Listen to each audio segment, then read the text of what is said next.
Ferme les yeux un instant, respire profondément. Sens ton énergie se déposer, s'apaiser.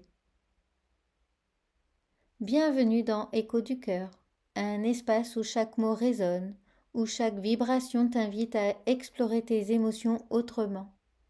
Laisse-toi porter, ressens et ouvre-toi à ce voyage intérieur. Bienvenue dans l'épisode 6 d'Écho du cœur et aujourd'hui nous allons parler d'un sujet souvent abordé dans le domaine énergétique, les protections. Sont-elles vraiment nécessaires? Et si oui, comment bien les utiliser? Aujourd'hui, on entend souvent parler de protection énergétique. On nous dit de nous protéger d'énergie basse, d'émotions négatives, des personnes toxiques, de lieux chargés. Mais qu'est-ce que cela veut vraiment dire? Et surtout, que cherchons-nous à éviter ou à repousser? Je vais te parler ici à la fois en tant que praticienne, mais aussi en tant que personne sensible, intuitive, et moi aussi parfois affectée par les ambiances, les regards ou les silences lourds. Qu'est-ce qu'une énergie extérieure? Avant de parler de se protéger, il est essentiel de comprendre ce à quoi on fait référence. Une énergie extérieure, c'est une vibration qui ne nous appartient pas à l'origine, mais qui entre en contact avec notre propre champ énergétique.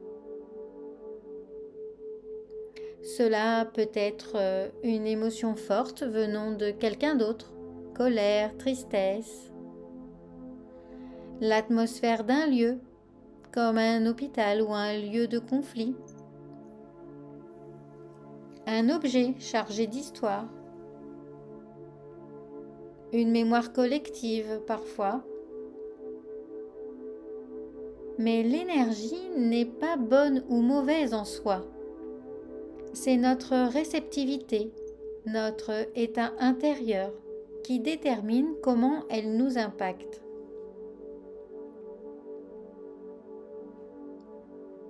Faut-il vraiment se protéger? Voilà une question délicate. Se protéger, oui, mais sans tomber dans la peur constante ou la croyance que tout est potentiellement nocif. Je dis souvent que la meilleure des protections, c'est un bon ancrage, une énergie bien alignée. Quand on est centré, ancré, conscient de ses limites, on est naturellement moins perméable.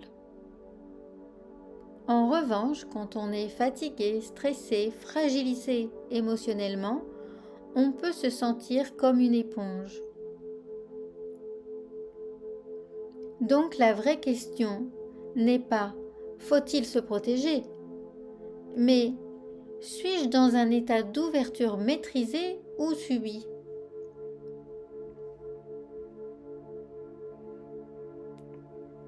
Les signes que ton champ énergétique est perméable. Parfois, on ne se rend pas compte qu'on a besoin de se recentrer. Voici quelques signes que ton énergie a peut-être été perturbée.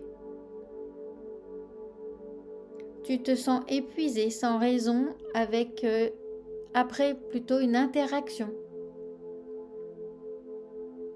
Tu es soudain envahi par des émotions qui ne te ressemblent pas. Tu ressens une tension inhabituelle ou des maux physiques inexpliqués. Tu te sens déconnecté de toi-même. Dans ces cas, un recentrage et un petit rituel de nettoyage peuvent être salutaires. On y revient dans un instant. Les différentes formes de protection énergétique.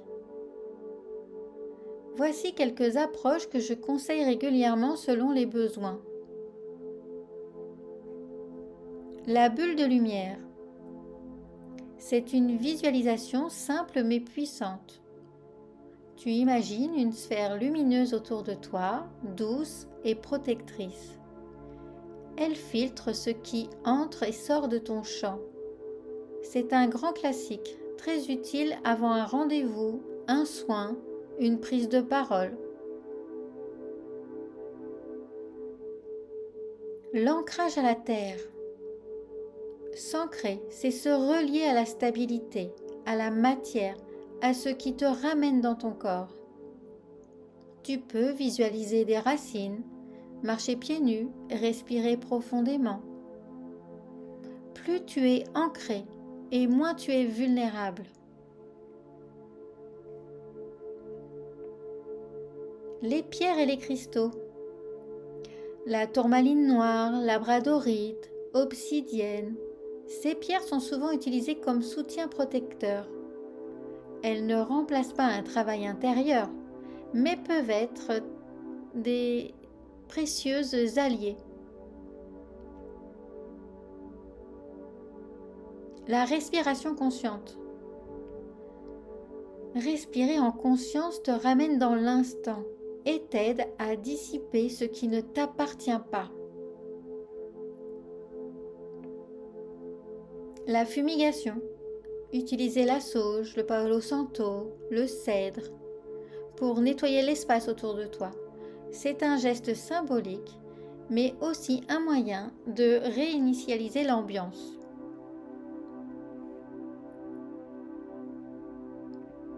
Les rituels de retour à soi. Un soin énergétique, une douche en conscience, une méditation de réalignement sont autant de moyens de reprendre possession de ton espace intérieur.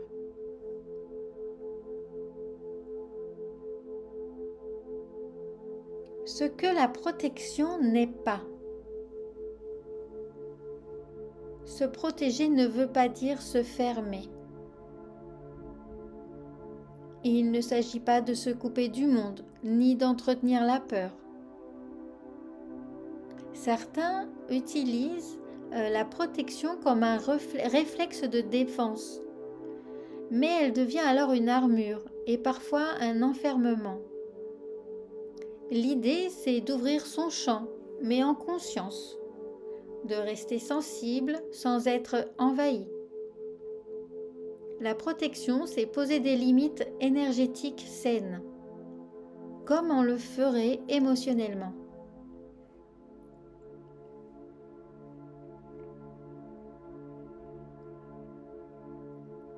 Quand se protéger est utile.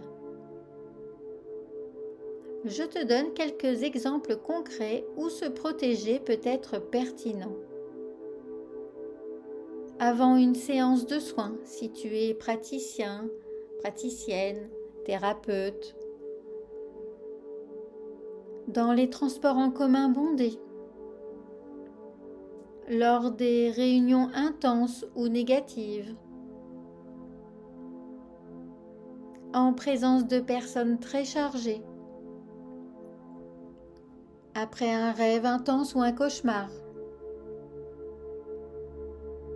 Si tu es très fatigué et sensible aux ambiances. Et bien sûr, fais confiance à ton ressenti. Ton corps sait, ton cœur sait.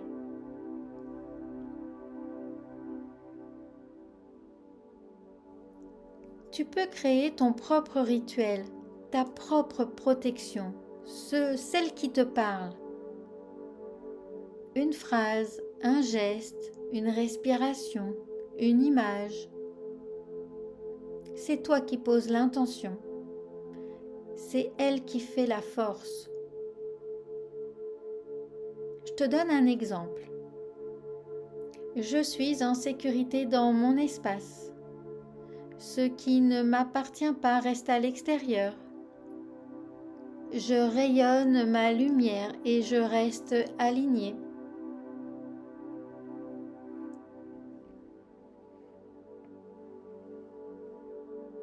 conclusion, se protéger, ce n'est pas avoir peur.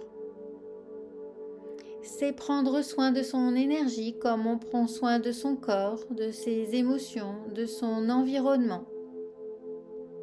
C'est un geste d'amour envers soi-même, un rappel que notre espace est précieux et que l'on peut rester ouvert, sensible, tout en se respectant profondément.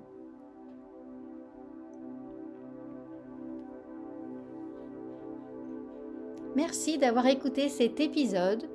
J'espère qu'il t'aura apporté des clés, des prises de conscience ou simplement un moment de douceur. Tu peux retrouver mes programmes audio de méditation ou d'exercice en ligne pour aller plus loin dans ta reconnexion intérieure. Et je te reçois également en soins énergétiques à Bordeaux ou en visio. Tous les liens sont dans la description.